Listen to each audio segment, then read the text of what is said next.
Louvai ao Senhor, vós todos os gentios, louvai-o todos os povos, porque muito grande é a sua misericórdia para conosco, e a fidelidade do Senhor subsiste para sempre. Salmo 117, verso 1 e o verso 2. Seja muito bem-vindo, que Deus o abençoe nessa manhã. Estamos felizes porque mais um dia o Senhor nos concede como bênção para as nossas vidas. E tenho certeza que todos os planos, projetos que nós temos no nosso coração no dia de hoje, nós iremos colocar nas mãos de Deus e, consequentemente, na companhia dEle, ao lado dEle, nós iremos alcançar a vitória. O salmista Davi, no Salmo 117, verso 1 e o verso 2, ele já nos abençoa nessa manhã falando: louvai ao Senhor todos os povos. Muito grande é a sua misericórdia para conosco, e a fidelidade do Senhor é a razão pela qual nós não somos consumidos.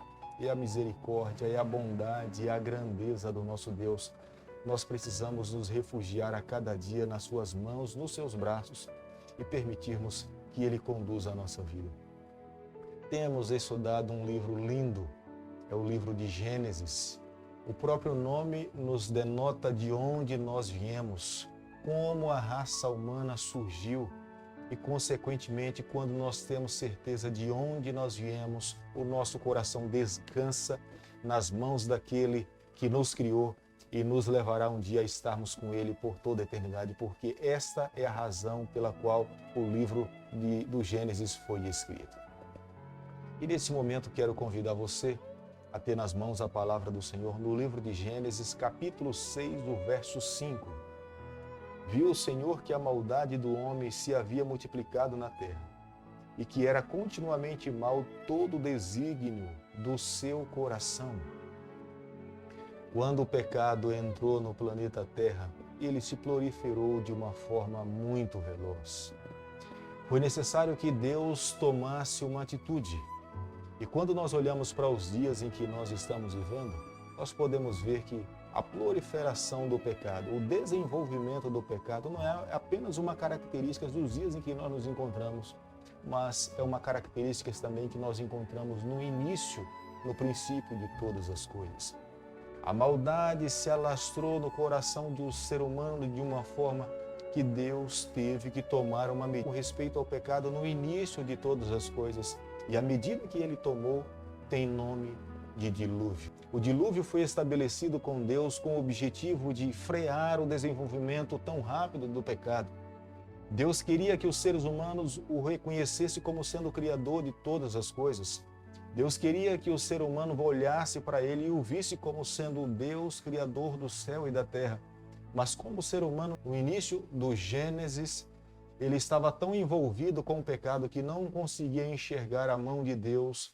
Deus teve que enviar o dilúvio para que eles pudessem reconhecer que havia um Deus soberano. Gênesis capítulo 6 é um livro que tem base sólida para a nação de Israel e para nós também que vivemos nos dias em que nós nos encontramos. Que Deus toma providências radicais quando o mal parece sufocar o bem.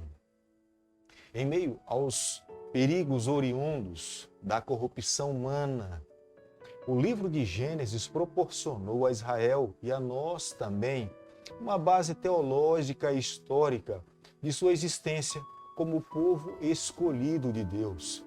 Israel podia claramente traçar sua genealogia até o patriarca Abraão, a quem Deus havia feito promessas e aliança e escolheu para ser pai de uma grande nação.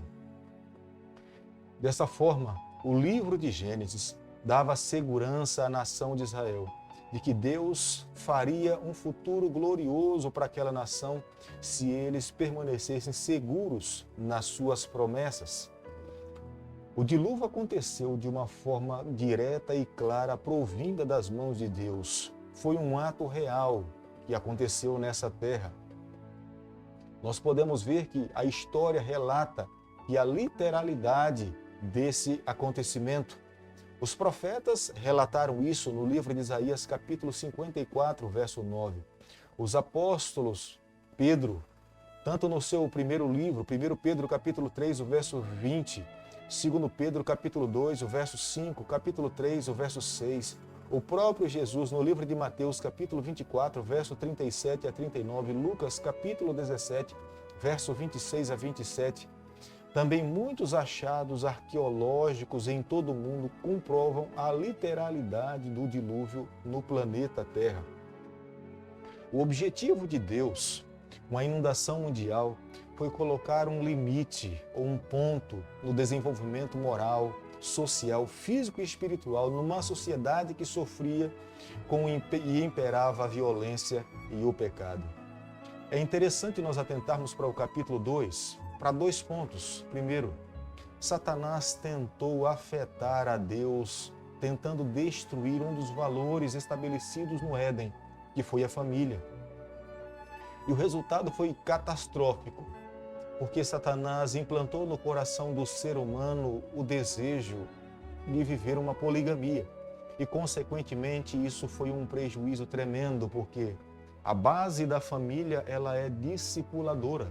Deus queria que pai e mãe fossem responsáveis pela educação dos seus filhos.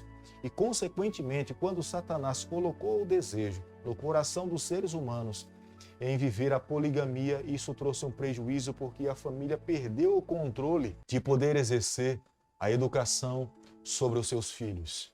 Mas para que o Senhor pudesse resgatar essa visão bíblica, o Senhor então agora aplicou o dilúvio.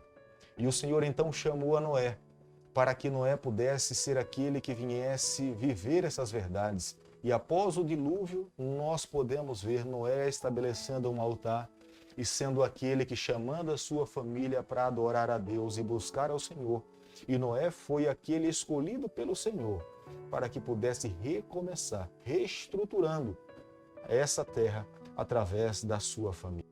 Em meio a esse mundo de pecado, em meio a uma geração que estava revolta contra Deus, em meio a uma geração que se esqueceu das mãos poderosas do nosso Salvador Jesus Cristo, estavam envolvidos no pecado, na violência, na promiscuidade e em todos os outros males aqui dessa terra, Deus sempre tem um remanescente fiel.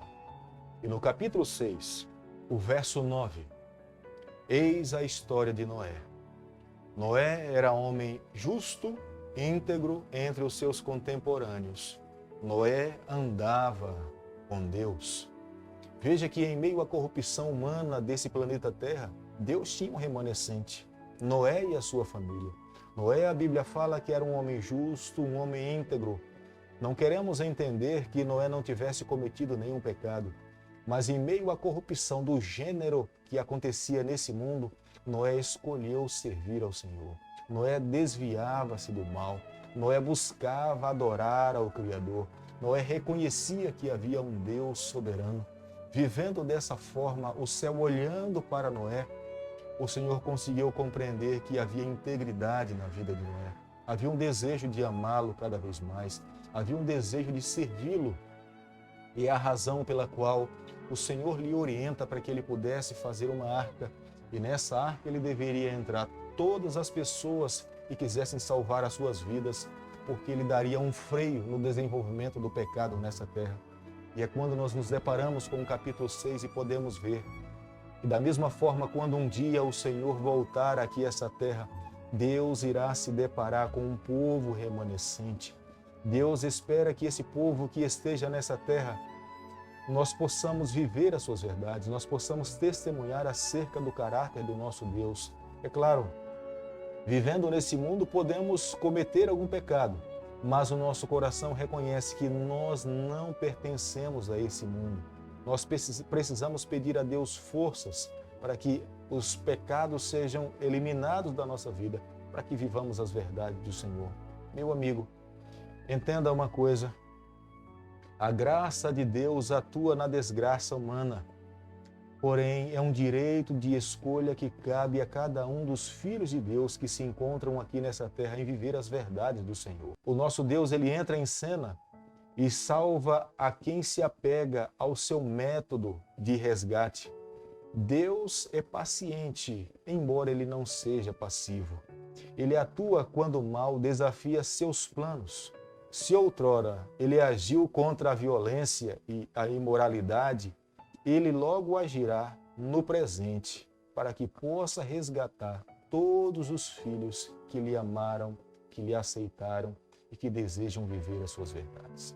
Eu quero nessa manhã pedir a Deus que Ele nos tome nas suas mãos, abençoe a nossa vida. Enquanto nós estivermos aqui nessa terra, nós possamos viver como Noé viveu, uma vida íntegra, uma vida justa, e dessa maneira eu tenho certeza que o céu irá se agradar de nós e nos dará o privilégio e a alegria de estarmos com o Senhor por toda a eternidade. Bondoso Deus e Pai, nas suas mãos nessa manhã nós nos colocamos. Nós confessamos a Ti os nossos pecados. Pedimos a Tua bênção sobre a nossa vida. Fica conosco no decorrer desse dia. É o nosso pedido e a nossa oração. E nós fazemos em nome de Jesus. Que o Senhor te abençoe e te guarde. Que Ele faça resplandecer o seu rosto sobre você.